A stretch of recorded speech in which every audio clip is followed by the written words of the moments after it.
ana wujuding Nalindra mapake lawan aku kowe sapa? Takon karo aku. Aku ratu ing rancang kencana Prabu Jaya Angkara. Prabu Jaya Angkara ya. Mapan ning tapel wates negara Ngamarta. Lekno mripatmu gatekno gobokmu. Wektu dina iki Ngamarta dudu panguwasaning para Pandhawa. Ning Ngamarta dadi panguwasaning Jaya Angkara. Merga aku ingkang wis keduga mbedah negara ing Ngamarta. Wah, kowe sing bedah negara Ngamarta, dasar kepara nyata. Lekno mripatmu gateno gobokmu aku satriya Jodipat Senopati Ngamarta Raden Werkudara. Wah, dalah. Sing kandhake togok mau. Panjen kepara nyata gedhe dhuwur blengah-blengah. Wah. Katon gone Sembada Sentosa.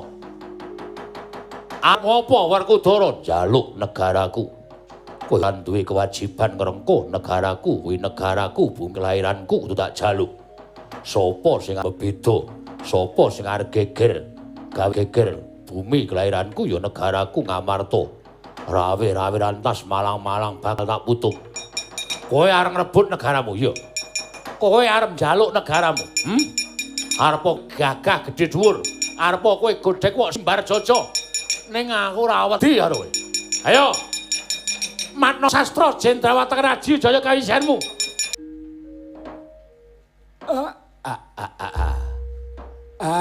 Blegegek sadulita. Mel. Sasat kaya dene kejugrukan wukir sari kelepaning samudra madu.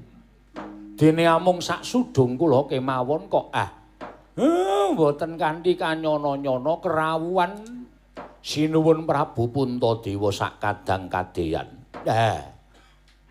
Gusti kula ngaturaken sembah pangabekti kula kunjuk sinuwun. Ya Kakang Semar. Ndak tampa karya bombong penggalihku Kakang Semar mung tiba sepadha-padha Kakang Nayantaka. Matur sangat panuwun ingkang tanpa pepindhan. Wonten langkung dipun sekecakaken anggenipun lenggah.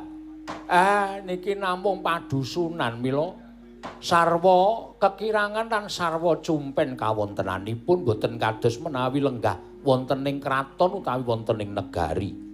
Ya Kakang Nayantaka ora dadi ngopo. Kaya wis prayoga nggonku ngadhep ana ing ngarsaning Kakang Semar Badranaya, Kakang Ismaya.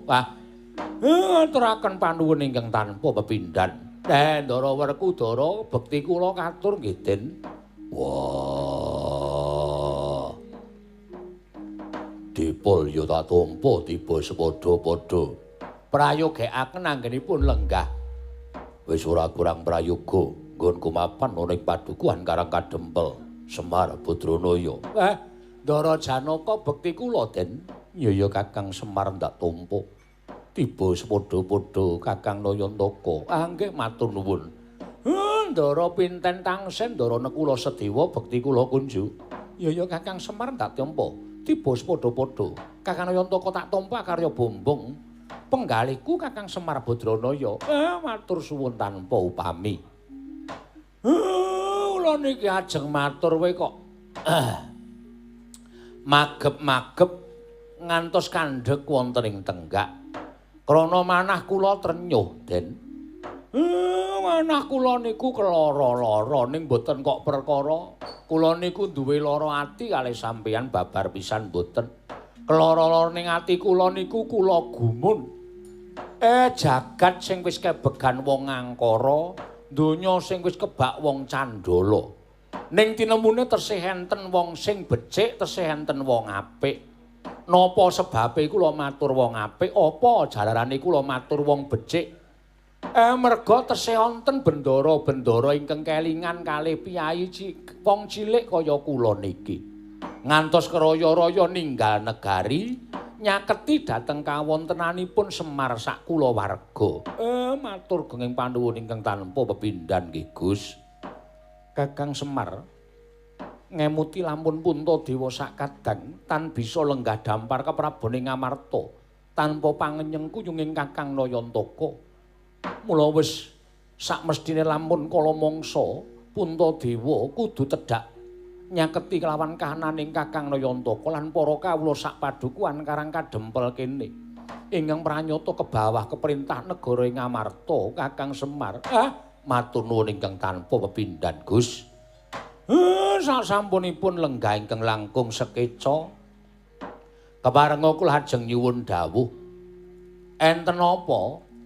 Lah kok keroyo-royo sampeyan rawuh teng Karang Kadempel. Mestine nek sampeyan duwe perlu, duwe wigati, kantun nimbali dhateng Semar kemawon sampun cekap. Kula taksih sowan kalih anak-anak kula. Ampun sampeyan sing tedhak enten Karang Kadempel merga kahanan kula ingkang kawontenanipun sarwa kekirangan kaya ngoten. Ning gandeng niki sampeyan wis kepareng rawuh enten Karang Kadempel, kula tak mundhut prisa. Kula tak nyuwun priksa enten apa? Katon Ngamarta enten lakon apa lan badhe wonten pangandikan apa sing panjenengan badhe ngendikaken kaliyan Semar? Upama kula niki bakal nampa pidana keluputaning Semar niku napa? Ning nek kula badhe nampi ganjaran terus lelabuhan kula sing pun kula tindakake tumrap negara niku napa? Merga tumrap kula wong nampa ganjaran iku kudu sak traju kaliyan lelabuhane. Wong sing nampa ganjaran mongko tanpa lelabuhan iku nggih muspra tanpa guna. Kula nyadong dawuh Den, keparenga paring dawuh ingkang cetela dhateng ingkang abdipun Semar Badrana Yandara.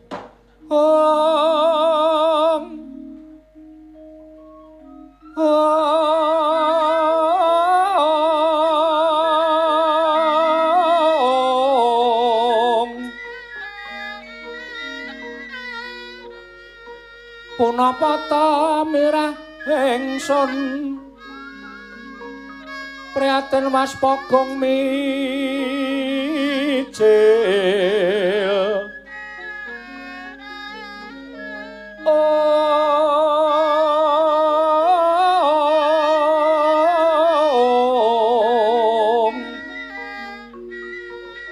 tudatan po karya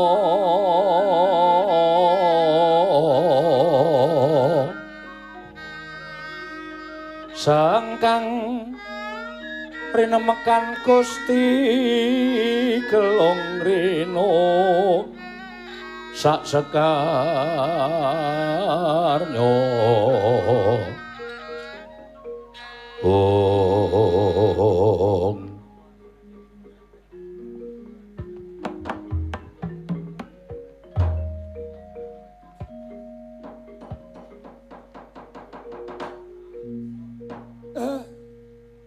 pripun? Bareng kula nyuwun priksa kok malah kembeng-kembeng netranipun Ndara Puntadewa kados badhe wonten waspa ingkang mijil wonten pojok ing netra. Kok sampeyan muwun, Den? Enten paridamel menapa enten perkara sing kepripun laturi paring pangandikan? Kok ndara muwun, Tru?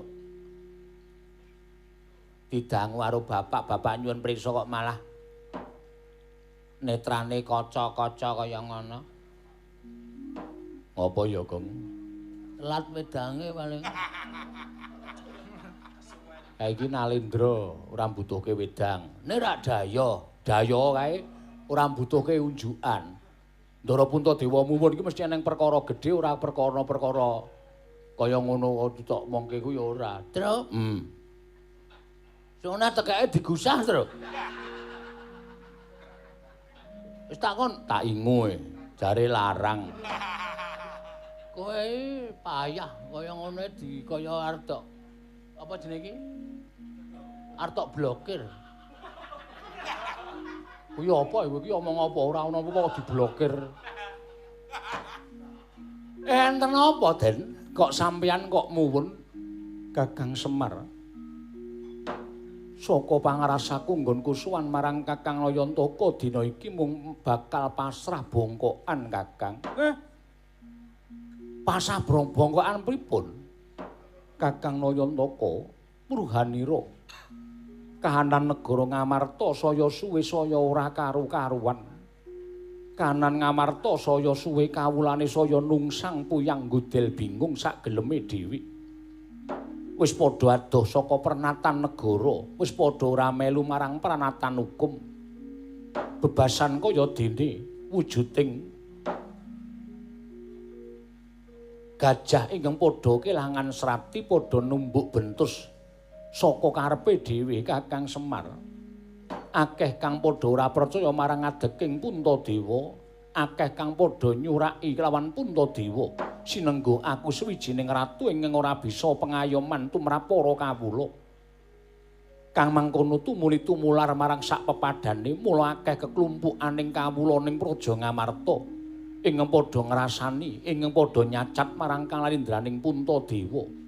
Kakang Semar, wis ora kurang-kurang nggonku pinit percaya marang para kawula supaya samengko nitipriksa marang kahananing kawula ingkang mengkono mau jebul tinemune ana ingkang gawe dak-dakaning pasulayan, ana ingkang pancen sengaja angobong marang atining para kawula satemah supaya ora percaya marang adeking Puntadewa.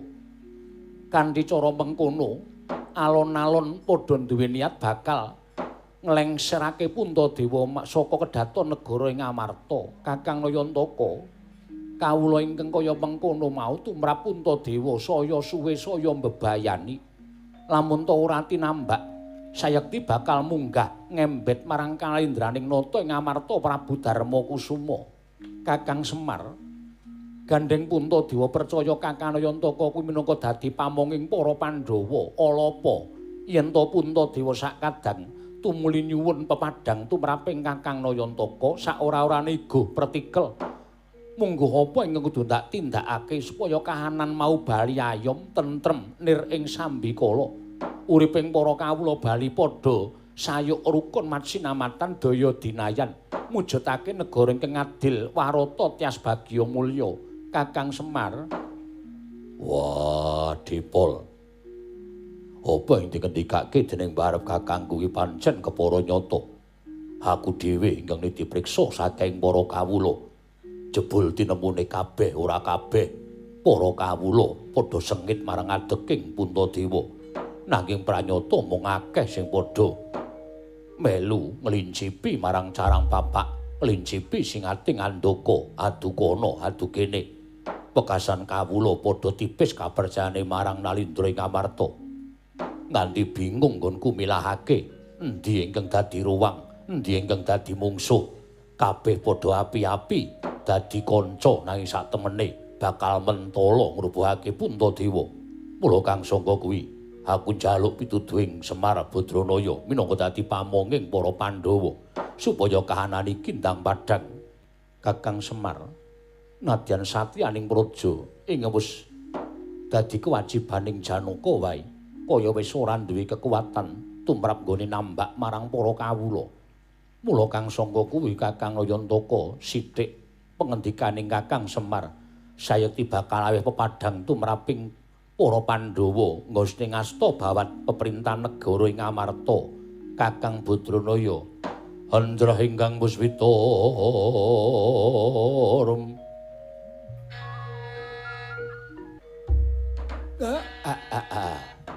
blegegek ugek sadulita mel. Janjane sampeyan mboten maring pangandikan kaya ngeten iki kula wis weruh, kula wis ngerti. Ning Semar niku gandeng mung kawula cilik. Semar niku mung kawula nek ora didangu kok kula sumalana matur mengke ndak ora prayoga kedadosane. Ning gandeng kula wis didangu, kula wis disuwuni go pretikel, mboten ketang klungsu-klungsu nek kula melu udu. Dene udune kula niki mengke iso gawe tentrem, syukur iso gawe ayem niku langkung prayogi. Dene ora, kula niki nggih ming menungsa lumrah. Mula kedunungan ina lali salah apes lan mati. Gus, wis saguh dados Nalindra niku pancen ora enteng. Wis saguh dadi ratu niku pancen boten enteng sanggane. Sampeyan sing sinampiran pakaryan nyekel kendho kencenging pernatan amis baji ning kahanan niku enten pundhaking Nalindra. Enten malih Nalindra menika wong kang sinampiran ngasta kendhalining rata tegesipun nyekel kendhalining kreta. Banter lan boten laku ning kreta menika wonten ing pundhaking Nalindra ingkang sampun kapatah dados kusiring negari. Iya Kakang Semar. Ingkang saklajengipun sampeyan aja gampang percaya, tegese aja gampang percaya. Teng donya niku werna-werna lelakone. Arepa sampeyan wong apik, arepa sampeyan wong becik, ning sing seneng karo sing sengit niku akeh sing sengit. Mula ampun gampang percaya karo sak pepadane. Enten tetembungan sing sedulur dadi mungsuh, sing maune kanca dadi sedulur niku pancen bener. Kedung jero iso dijajaki atine menungsa sapa sing ngerti. Mula enten tetembungan wong dadi Nalindra menika kudu duweni rasa inggih menika hamong momot mengku kalih mangku. Iya Kakang Semar. Sing jeneng momot niku sampeyan kudu iso ngemot pewatekaning kawula sak negara niku ora enteng. Mongko watake wong sak negara niku werna-werna. Selagine kula momot watake anak kula telu niku bludrek silah kula. Napa malih momot watake wong sak negara. Niku ora gampang. Ning gandeng wis sago dadi Nalindra ya kudu iso nglakoni. Carane sampeyan kudu adil. Ngoten. Iya Kakang Semar. Kula percaya nek bab adil niku sampeyan wis adil. Merga tumrap kula donya niku mung kari wong 5 sing apik. Nggih niku mung Puntadewa, Werkudara, Janaka kembar. Pun niku tok. Liyane wis kesasapan jiwaning iblis, liyane kesasapan jiwaning watak angkara budi candala. Merga tumrap sing padha ora ngerti kalian kabecikan kanthi laku watak angkara budi candala napa sing digayuh iso kasembadan. Mula ora aneh. Kawula sampeyan sing semanten cacahe nayaka sampeyan sing semanten cacahipun menika ora kabeh apik niku mboten kabeh becik. Nadyan le tumindak ala niku ndelik-ndelik aja nganti kawanguran dening sampeyan. Iya Kakang Semar nggih. Niku tumrap Nalindra kudu duweni sifat kaya ngono, sabar, ikhlas. Ngoten.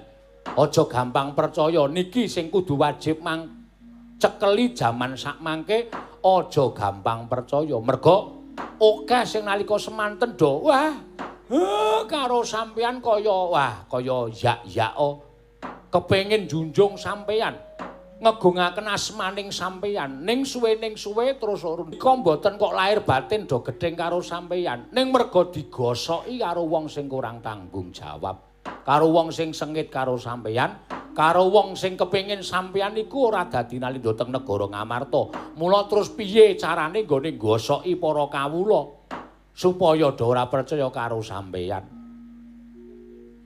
Lah nek cara kula carane ngrampungi lelakon negari Ngamarta niku ya kudu sing lantip panggraitane, kudu sing awas waskita tenan. Niku sing pancen iso dirangkul dadi sedulur, niki sing pancen kudu disingkirake. Ampun mawas derajat pangkat, ampun mawas babakan. Niku sinten sampeyan emut den Nalindra kudu duweni watak sama beda dana denda.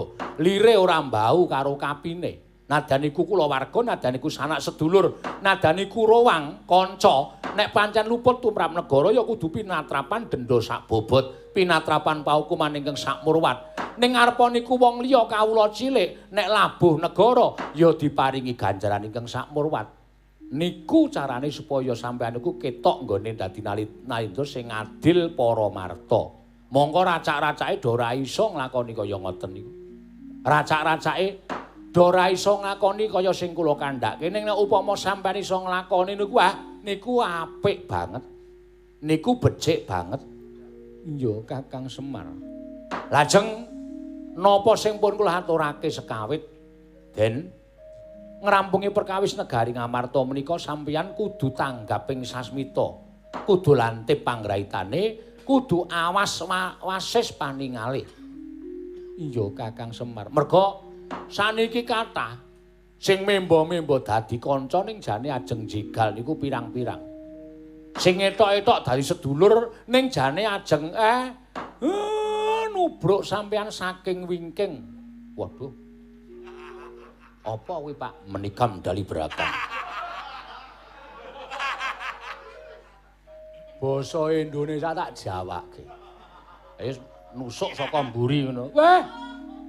Lah apa kena?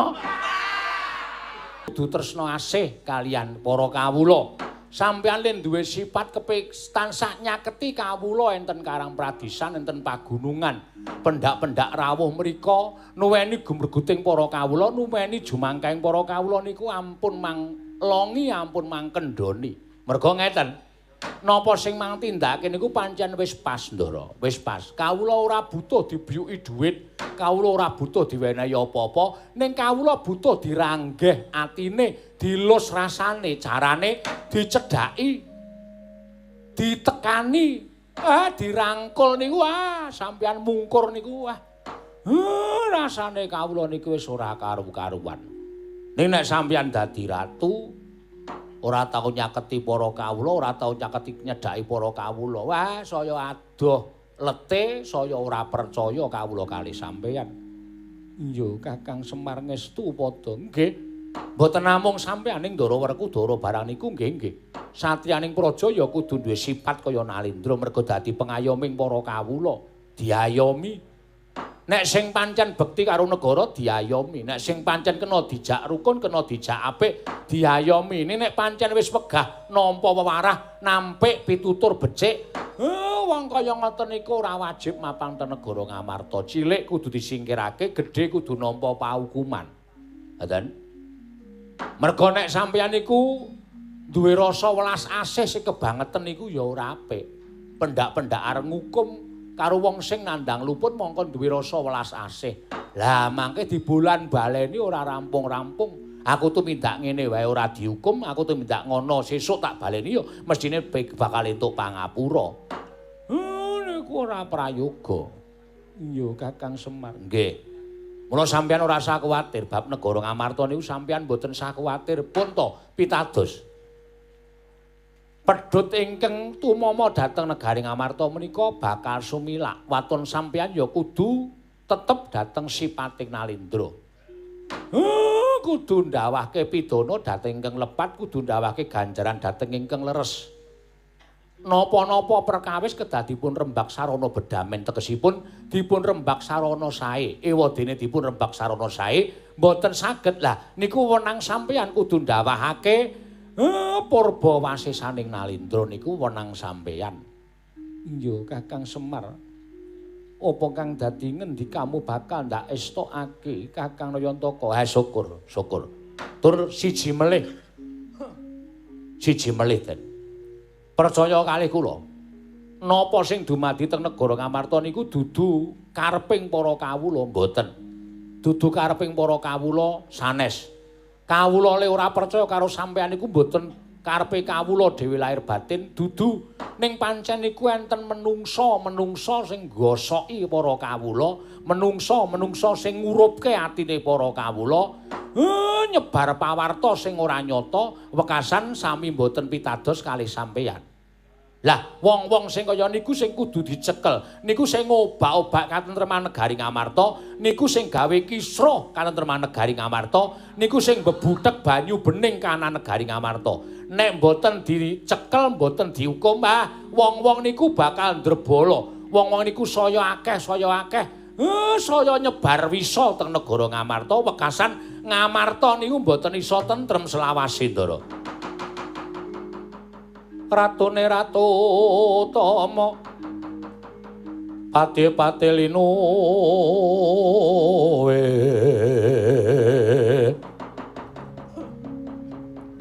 Pranayaka Tyasrarja Panegare becik-becik Parandene tan dadi taliasing kala bendu malah bangkit mangkinan dotra beda kang reribeti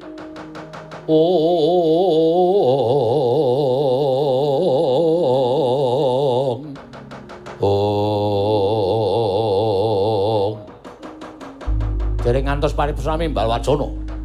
Nalika semanten legeke nggalina teng Amarta Prabu Darmakusuma datan mobah, datan musik nganti kaya Pratima Kencana. Pratima tegese golek Kencana Mas. Nganti kaya golek Kencana candraning teng Amarta Prabu Darmakusuma. Kedadak sinten ing wantun minggah madaning padukan Karang Kadempel nenggih Begawan Durna. Ingkang karya kagiat Kilurah Semar Badranaya minggah mancat wonten ing karya cingak kang samya mulat kanca pihak-pihak ana daya wene dalan Jawa wene dalan.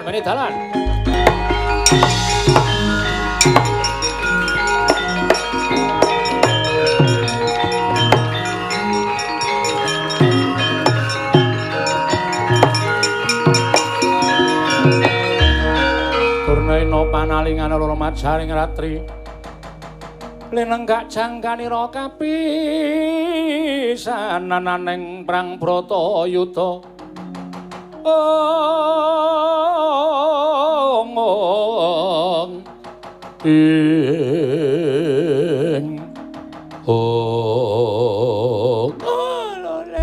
lore kenthos walu gempol manyar-manyar juk ning dungkul wana dadi saras dadi wana.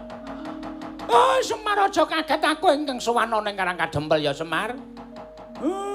Menemban Durna rawuh. Ya. Sumengko pengawak Bajra sajaipun mlajar-mlajar enten napa? Aku tak omong karo kowe ya Semar. Aku tak nyuwun palilahmu. Dina semangko aku bakal ngaturake lelakon ing dumadya ning Praja Ngamarta. Marang anak Prabu Darmakusuma Werkudara Janaka apa dene Kulasedewa. Mangke riyen to sareh. Niki kok kaya gawat banget. Gawat kliwat-kliwat pengin kepati satu maro satu mati dalmono karo Prayu Semar. Bebayani. Mangke riyen sabar. Biayi sepuh niku nek ngendika sing sabar. Ana apa ya, Tru? Embuh ana apa? Ana apa, Gong? Enten apa, Mbah? Kecelakaan apa pripun? Ora usah melu-melu dhisik, Bagong. Petruk gareng kok aja melu-melu. Nuwun sewu, Ger. Bapa Penemban Durna wonten menapa? Nalika semanten kula menika nampi utusanipun anak Prabu Duryudana. Supados kula niti priksa dhateng kawontenan negari Ngamarta. Anak Prabu Duryudana menika ngrumaosi bilih nadyan kados menapa Pandhawa menika tasih kadangipun piyambak. Tasih kulawarganipun piyambak. Mila wonten wulunging penggalih gandeng anak Prabu Duryudana menika midhanget pawarta bilih Ngamarta nedheng ketaman kawontenan ingkang boten ngremenaken. Tumunten kula dipun dhawuh dening anak Prabu Duryudana supados niti priksa kawontenanipun negari Ngamarta. Menawi Ngamarta betahaken inggih menika wadyabala menapa dene pasumbang menapa kemawon. Pitulungan saya negari Ngastina, Ngastina sagah mituruti. Namung kados menapa kageting manah kula, Nger. Bilih samangke kula nyuwun pangapunten. Sasampunipun kula prapta wonten negari Ngamarta, kados menapa kageting manahipun ing Bapa pun Begawan Durna. Wonten mriku Pandhawa mboten wonten. Namung sareng kula mlebet wonten kedaton negari Ngamarta, lah kok samangke Ngamarta sampun bedah. Wonten Nalendra kembar. Wujudipun Nalendra tanah sabrang ingkang nglenggahi negari Ngamarta. Dinten samangke menika, Nger.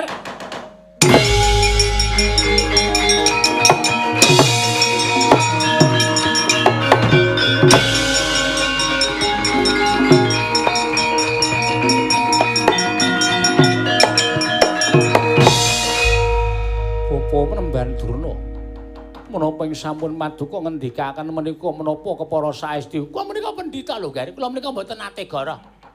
Kula menika brahmana, nyepengi dhateng sifat kabrahmanan kula. Menawi ngantos kula menika matur dura, kula menika goroh. Kula menika ngapusi atur kula. Mangke tetel kabrahmanan kula. Kabrahmanan kula badhe dipun paida dening tiyang sanes. Aduh, menawi kula mekaten. Kakang Semar Lilanana dina samengko aku nyuwun pamit Kakang. Mangke riyen to. Ampun kesusu, ampun kesesa. Niki napa sing digendikake Begawan Durna niku napa saestu? Semar, kowe aja maido karo aku lho. Kowe aja maido karo aku. Aku ngene iki mergo aku ki tresna karo anak-anakku Pandhawa. Aku ngene iki mergo aku ki tresna karo anak-anakku Pandhawa sing pancen kuwi iki nalika semono tilas murid-muridku. Lah nek negara Ngamarta nganti dibedah dening wong kana-kana. Negara Ngamarta nganti rusak. Monggo negara Ngamarta ana sing lungguh dampar kepraban Ngamarta ya kuwi Ratu Kembar. Terus aku menehi ngerti marang para Pandhawa ki apa mbok anggap luput? Apa mbok anggap kleru? Mbok aja ngawur-gawar ngawur Semar. Aku ki ora tau goroh. Napa nggih? Sampeyan mangendika kaya ngoten niku pancen lahir batin. Lahir batin. Kowe percaya ora, Tru? Hah? Sajake Begawan Durna kok kaya tenanan ki nek aku kok percaya. Heeh, le omong nganti muncrat-muncrat kaya tenanan le omong. Kowe percaya ora, Gong? Ra. Dasarmu apa? Ora nggo dasar. Kok ora percaya? Durna indo bosan. Nek carane iki aja jenenge melopok. Omongane mung melopok plok-plok. Jembar-jembar. Lah ning nyatane omongane jembar-jembar. Asli Durnaya omongane jembar-jembar. Kowe ciyo jembar gelem ta gelem. Sing anu omong. Ah kok kowe muni gelem.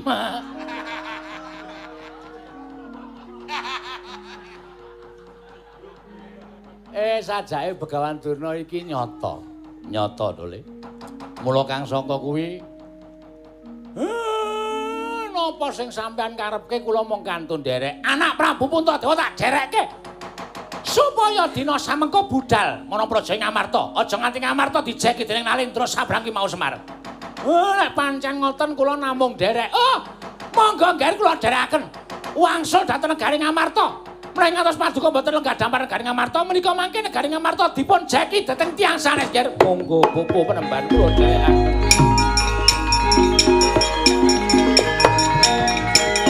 Oh, monggo.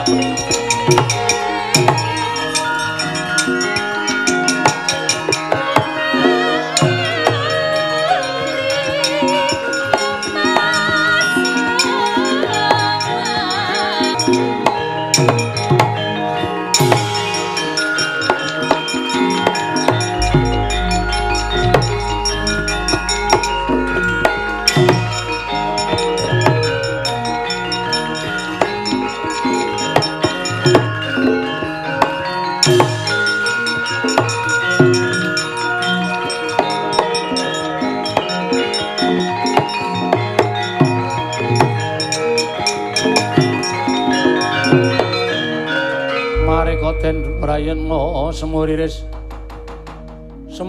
eka balik titiyane gandayane Trisanya Purnama sasi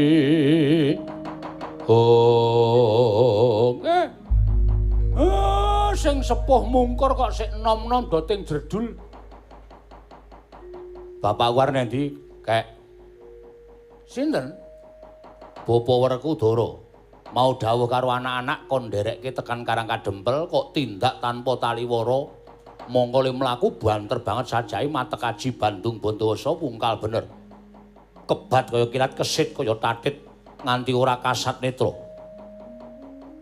Siwa Semar wong tuaku arep tindak menyang endi Siwa Semar wong tuaku arep tindak menyang endi wangsul lho bali piye Tengah Marta Sebab apa kok bali?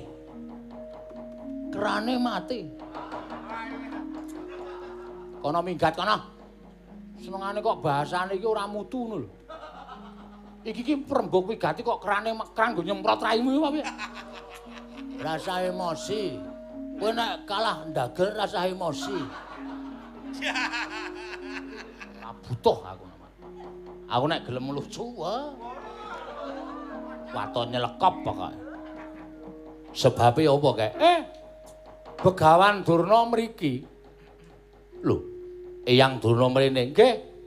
Lah terus jarene Ngamarta bedah. Lho. Iki ana bab sing aneh. Eneng bab sing aneh. Lah kok dadi sing ngabari nek Ngamarta bedah kok Eyang Durna. Kok ora nayaka Ngamarta. Lah terus Bapak, ramamu niku wong getapan. Enten sing bedah negara cantut taliwanda bablas tanpa pamit Keng Paman Madukara nggih ngoten Ndara Janaka bablas tanpa pamit. Ndara Puntadewa ya ngono. Kalih Begawan Durna ya bablas. Ya to, Gong? Bablas tanpa kenek. Ngandel ora. Omongane wis ben aku nekat to saiki, Tru. Aku sapleke Sliman ki nek ngomong sak karepku kok saiki. Dianggep edan mbok ben. Siwa Puntadewa ya kundune Ngamarta. Nggih. Do mboten lila nek negarane dibedah karo wong. Mula sampeyan kok malah mlebu teng Karang Kadempel. Nun sewu. Sampeyan ki sebagai apa? Lho. Aku ki nom-noman negara Ngamarta. Sampeyan iku lancur-lancur Pandhawa, turasing Pandhawa. Dianggep sampeyan iku piyai nom negara Ngamarta. Mongko sampeyan iku satriya-satriya sing pancen digadang-gadang iso njejeke negara Ngamarta. Eneng kanan kaya ngene kok sampeyan ora nututi Kang Rama.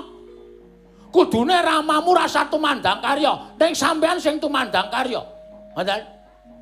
Gunane apa sampeyan disumpah dadi satriyaning praja, nek ana kahanan kaya ngene kok ora cekat-ceket malah rene takon Semar, bapakku nendi? Hambuh. Wong karo bapakne kok malah takon, iki bapakku kok tak takoni. Nek ngerti bapak sampeyan bayi teng negara Ngamarta, ceket-ceket trampil trengginas. Omong apa? Cangkemmu kecokot e. Dadi angel arep cukat-cakut trampil trengginas. Ndang bali, ndang nututi Kang Rama. Ya, nek pancen Ngamarta bedah. Ning nek ana tipu muslihat. Hah? Muslihat. Muslihat apa muslihit? Muslihat. Tipu muslihat saka Begawan Durna. Lho, nuwun sewu. Kula kok ora percaya karo Begawan Durna, ning Durna niku arupa pendhita, niku sing putih ming serban ro ketune. Nek atine busuk. Atine jahat. Mula Durna niku nggunakake 1000 cara nggo mengelabui para Pandhawa supaya Pandhawa nganggep dhek iki wong suci, Pandhawa nganggep dhek iki wong sing pancen lahir batine suci. Ning jane Durna niku 1000 niat teng atine pengen mateni Pandhawa, pengen jlomprongke para Pandhawa. Niki nek nganti bapak-bapak sampean mlebu apus kramane Begawan Durna, nek nganti dipulasara Kurawa, dibanda Kurawa, sampean sing melu kelangan. Njaluk pamit, Dek.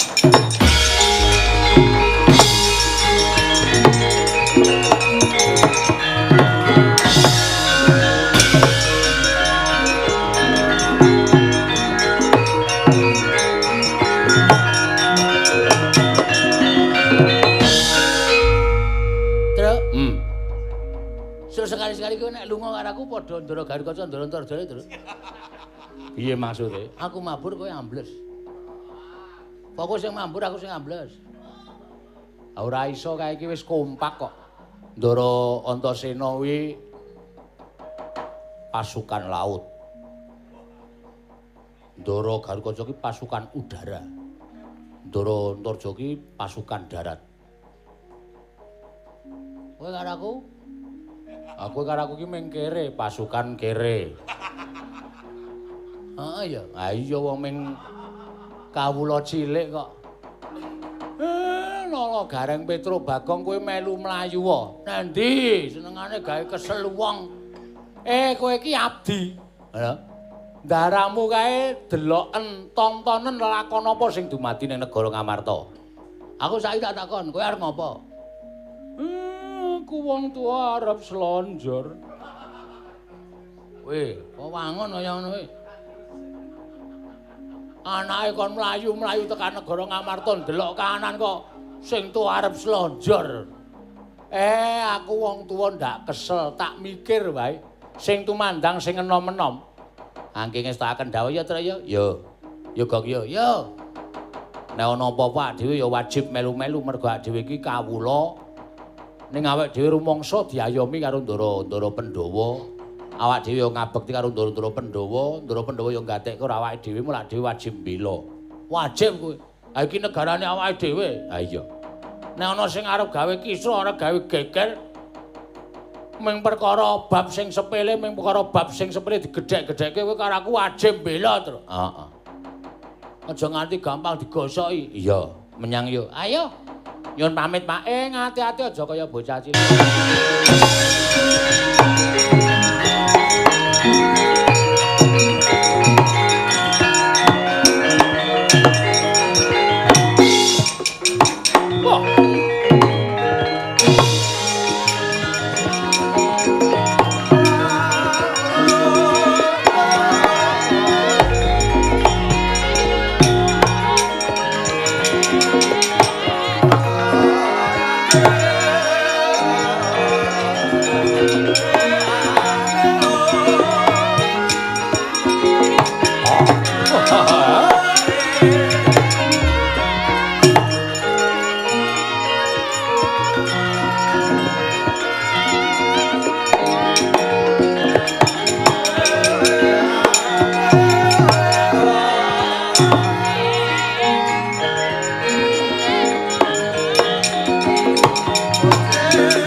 Sikra pala kang tumingal prang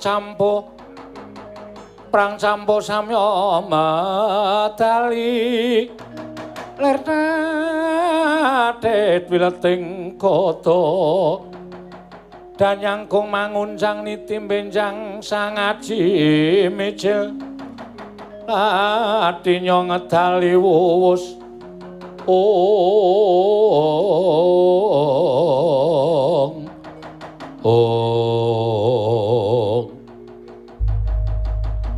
Yai Prabu Jaya Candala Kakang Jayangkara piye wis kasembadan nggone awake dhewe minangkani mung dadi pangandikaning Bapa Prembandurna nggonipun Kakang lawan Siadiwa Sawetara minangka siswaning Bapa Prembandurna didhawuhi supaya mbedah negara Ngamarta yen bisa nglengserke nalindring Ngamarta Prabu Puntadewa. Monggo nyatane nalika pun Kakang lawan Siadi prapteng negara Ngamarta. Para Pandhawa nedheng ora lenggah ana ing praja mula angel mijet wae nganti suwe banyu sinaring. Aladal. Ora nganti telung kedheping netra. Ngamarta wis ana regemane astaning pun Kakang lapa dene sira Yai. Ya. Kakang Jayangkara pancen bener apa ngendikane Kakang Jayangkara. Nanging sing luwih wigati kudu prayitna ngati-ati.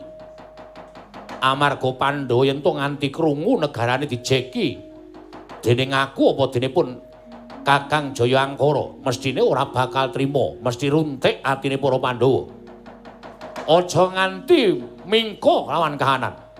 Yen pancen Pandhawa ora trima diadepi merga nggonipun Kakang lawan Siadi mbedah negara Ngamarta iki bakal entuk peni Raja Peni guru bakal guru dadi entuk Raja Brana ingkang tumpuk matikel-tikel. Yo Kakang Prabu Jayangkara. Prajurit wonten timbalan sinuwun iki, wonten timbalan sinuwun iki, wonten timbalan. Wektu dina aja kok endhoning kemudandan nanging malah kepara kenceng ngono. Kepareng paduka Gusti kula sinuwun Prabu Jayangkara. Tata-tata samapta ing gati sawigaing diri. Yen pancen mengko ketok para Pandhawa bakal ngrebut negara Ngamarta. Yen perlu ditohi pati. Merga iki dadi jalan kono bakal entuk Raja Brana saka Begawan Durna. Oh, ladala. Menawi tela mekaten kula nyuwun pamit jejagian para wadyabala sing prayitna ngati-ati non ngestaken dawuh sinuwun Prabu Jayangkara.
Manggyat Kurda Sroma Pangga Wagut Gati Nyomawukyat Ira wang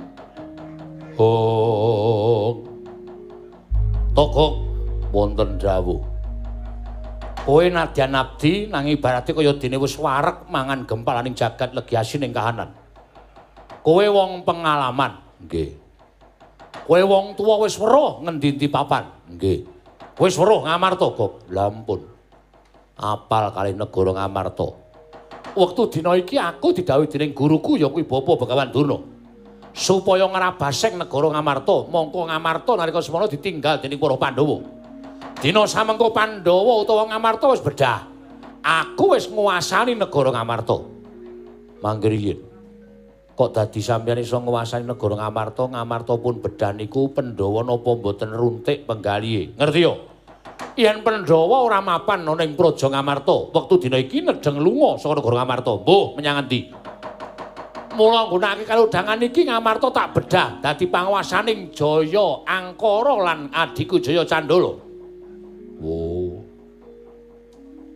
Wis bedah lho. Wis bedah. Wis. Ya apa? Lah iki mau Gustimu Sinuwun Prabu. Jaya Angkara paring dawuh nek Pandhawa ora ana negarane dijeki dening Prabu Jaya Angkara Jaya Candala. Saiki aku sing duwe panguwasa ning Ngamarta. Nuwun sewu ning niku dereng ayem, dereng tentrem. Lho, sebabe Sebabe Pandhawa tesih tindak.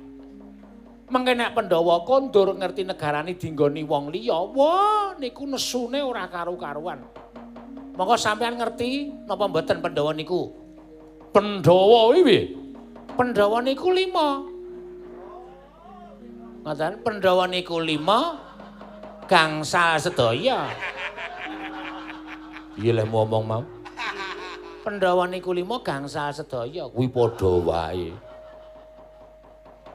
Pandhawa niku satriyane 5, 1 Prabu Puntadewa, 2 Raden Werkudara, 3 Raden Janaka, 4 Raden Nakula, 5 Raden Sedewa. 5 niku ora iso dipisahake. Ngoten. Nek sampeyan ajeng wani bedah negara Ngamarta, sakniki tenang, ayem. Ning mengke nek Pandhawa bali sing ngerti Raden Werkudara. Wah, nesune raja macam wah. Sapa ngenggoni negaraku iki?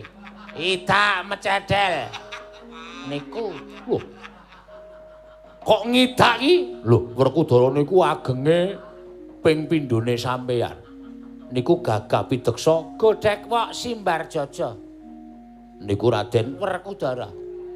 sampeyan piyai loro lumawan Raden Werkudara candak sirah sampeyan didu sirah sampeyan. pecah Metu teke. sirna Margalayu. Aku suwe ra ngene iki, Kek. ayo terus kowe. Meh 8 sasi aku ra ngene. Ayo. Niku Raden Werkudara. monggo niku ra ketelu kudul niku ra satriya sing Tresna karo bumi kelahirane, tresna karo bumi wutah getihe. Ngamarta niku Bumi wutah getihe Raden Werkudara. mula mesti Dibelani nganti tekaning pati. niku merga satriya tenan. Satriya tenan. Werkudara. Werkudara. Monggo duwe pusaka jenenge Kuku Pancanaka. biasane kacamata. Ya lali Gak. Kuku Pancanaka. niku nek modot dawane 36 cm. niku kuku. Pancanaka. Niku nek nggo nyuduk weteng Wah, usus niku iso mabrot-mabrot. landhepe 7 penyukur. 7 penyukur niku Tukang syukur 7 dikelumpukke. Sampeyan ngerti to? Sing sok nggo ngerok rambut nika. Nika landhepe kaya ngoten nika. Niku ping 7-ne. Dadi dikerok sik nganti langsung resik. niku jenenge 7 penyukur. ngoten. Kuku Pancanaka, Kuku Pancanaka. niku dereng nek sampeyan iso nadai Kuku Pancanaka Raden Werkudara ngetokke gada rujak polo. Rujak polo niku sing nggo rujak niku ndas-ndas niku.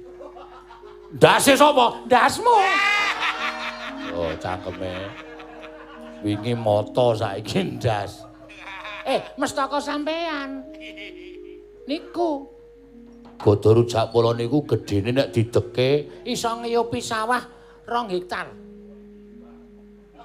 rujak polo Rujak polo niku tamake Gunung Jugruk segara asat. Raden Werkudara niku gadane Gedhe. merga piyaine Gedhe. ora kaya Sampean piyaine gedhe kok gadane cilik. Meng tingil-tingil. Ajenge nuthuk napa? Ning Digdaya niku nek Cilik.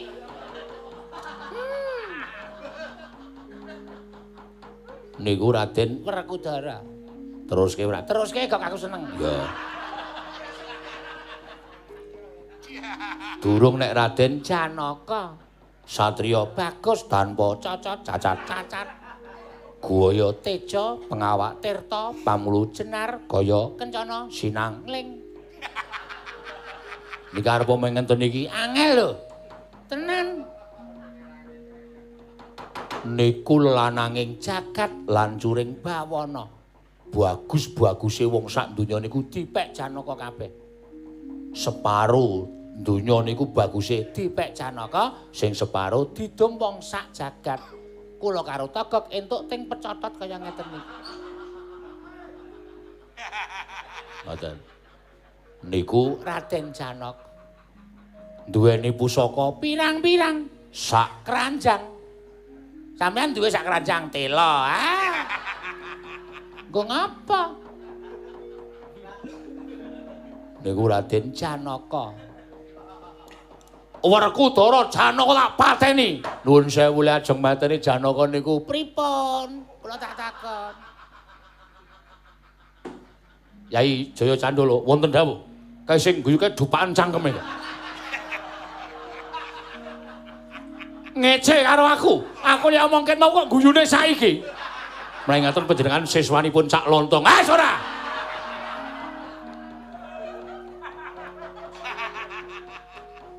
Niku Raden Janaka.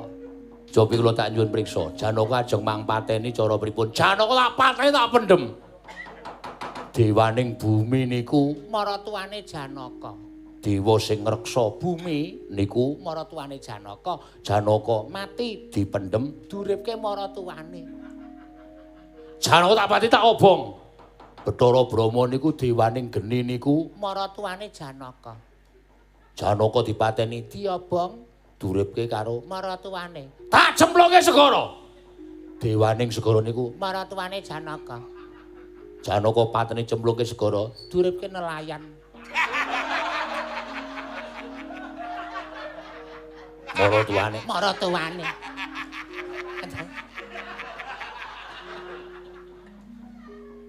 Wedan Janaka tak pateni tak pendhem nang prapatan. Janaka niku nggih nek mati dicedhaki wong wedok Urip melih. Janaka dipendhem teng prapatan kelumpatan Bakul janganan. urip Melih. Kula niku kok aja kok dilangkai bakul janganan. Dilangkai bakul mie ayame urip ta kula. dapur murah. Terus kira Terus ke suwe ra ngene iki. Niku durung mengke nek Werkudara ngetokke anak-anake. Sing lahir sapa, Gek? oh sing to ngetokke anak-anak iki anake Werkudara wis gedhe-gedhe. Sing dijokke Anak-anake Werkudara. anake Werkudara pira? 3. 3 sapa wae? 1 sing barep Raden Antarja. nomor 2 Gatotkaca. nomor 3 Antasena. niku Ampuh kabeh, mboten mingpil sing ampuh. Ning Prabu Gatotkaca Antarja Antasena niku ya ampuh kabeh. Antarja niku Gaweane saba teng jeron bumi, Gatotkaca gaweane saba teng antariksa, Antasena cah rada kucluk ning ampuh. 3 kuwi nggih. Gatotkaca niku sing dincer Sirah. nek mateni wong Mesti sirahe potol. niku Gatotkaca. Antarja nek mateni wong Awake mlonyoh. merga niku putu ula. Lho, putu ula piye? Mbahne niku dewaning Ula. sampeyan nek wani karo Antarja, wo cilaka. Antarja wadul mbahne, mbah aku dilarani karo raja jenenge Jaya Angkara. Sampeyan teng pundi-pundi Ketemu ula. maem Cedhaki ula. sare Cedhaki ula. mlaku-mlaku Tutke ula. mongko ulane gedhi-gedhi. Tur Galak-galak. kayata Ula sawa. Bandotan macan. ula Demung kebu. ula Lari angon. Sing bebayani dhewe niku ula sendok. Ula sendok niku kei bakmi ya entek. Kei sego ya entek. Wah. Mongko ula sendok dicekel wiyaga. Wah. Niku lek dengongok ngonten. Sakpole. Tenan niku lho mboten omong goro. Sakpole lek dengongok. Bakwan ya arep. Wong sing jeneng angkringan pun diblokir. Apa? Diblokir. Diboking. Kok diblokir? Ya ora ngerti kok ya, Gak. Basa nasional iki aku ora. Aku mau tekno bengok Pak. Ya do dipangan ya iki wis diblokir. Bol diboking to? Boking kok blokir.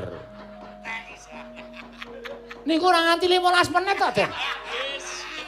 Habis. Ayo wis 7 sasi ora jajan. Kok iso? Ayo pandemi nak. Apa-apa diret-iret. Ayo. Mangan gondok ya ndok cecak. Ayo. Cilik banget. Ning sing penting ora ngirit. Ayo. Ayam bakar ya ming gambar ayam terus diobong. Awune dipangan. Ayam bakar. Ayo. Nek ngono Pandhawa ki mbebayani. Weh, ngungkuli wong udut. Sik. Kok Pandhawa kok ngungkuli wong udut? Kowe uduta ning pom bensin. Kuwi mbebayani, ngungkuli kuwi kok. Wah iya. Tenan.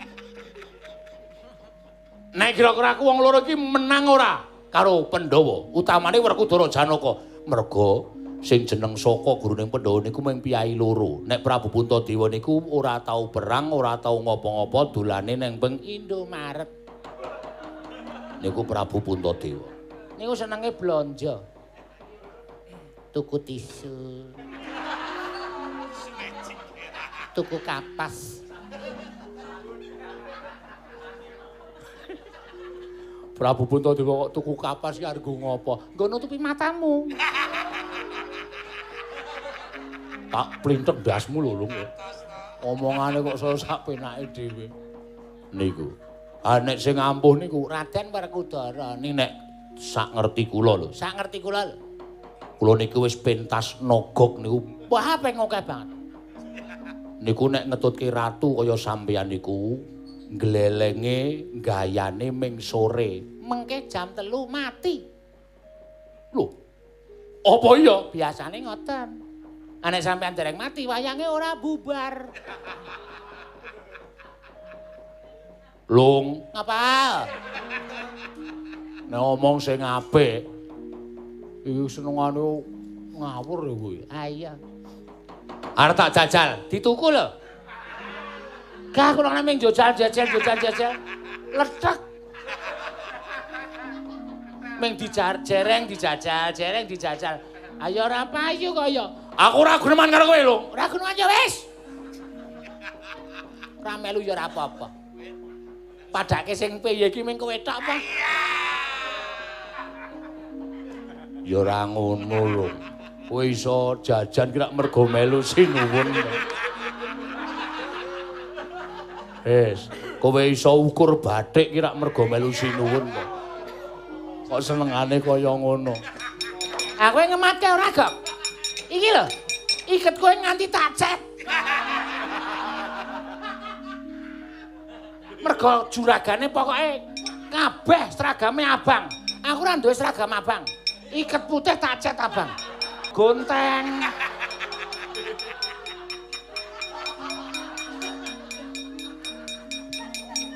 Ora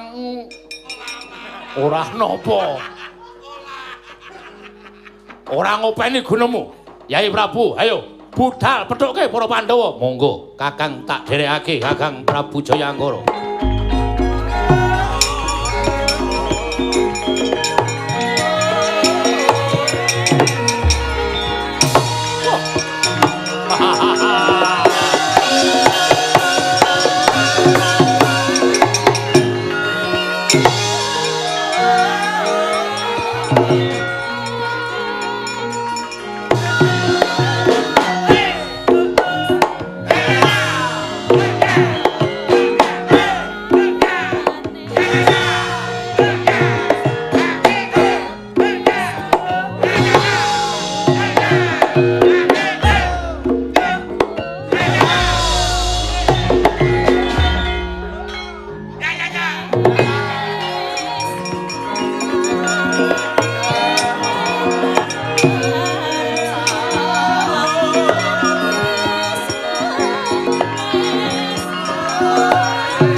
banjur lakune ngangin gugurang graning arga kura-kurnita kakiri kiri orek bumi prakembita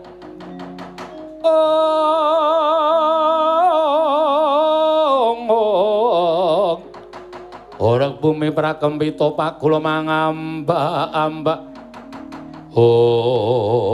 wah ana satriya gagah pideksa gudhek wok simbar jojo wah blengah-blengah soy wah ana wujuding Nalindra mapake lawan aku kowe sapa takon karo aku ratu ing rancang kencana Prabu Jaya Angkara ya mapan ning tapel wates negara Ngamarta lekno mripatmu gatekno gobokmu wektu dina iki Ngamarta wis dudu panguwasaning para Pandhawa ning Ngamarta dadi panguwasaning Jaya Angkara merga aku ingkang wis keduga mbedah negara ing Ngamarta wah kowe sing bedah negara Ngamarta dasar kepara nyata lekno mripatmu gatekno gobokmu aku satriya Jodipati Senopati Ngamarta Raden Werkudara wah dalah sing kandhake togok mau panjen kepara nyata yen to gedhe dhuwur blengah-blengah wah katon gone Sembada Sentosa arep apa Werkudara njaluk negaraku kowe ora duwe kewajiban ngrengkuh negaraku kuwi negaraku bumi kelahiranku kudu tak jaluk sapa sing arep bebeda sapa sing arep geger gawe geger bumi kelahiranku ya negaraku Ngamarta rawe-rawe rantas malang-malang bakal tak putuk kowe arep ngrebut negaramu ya kowe arep njaluk negaramu arep kowe gagah gedhe dhuwur arep kowe godhek wok simbar jojo ning aku ora wedi karo kowe ayo matna sastra Jendrawata Raji Jaya Kawijayanmu tumpang sungon Watekaji Jaya Kawijayan tak candak tak bondo leboke bakunjaran iblis larat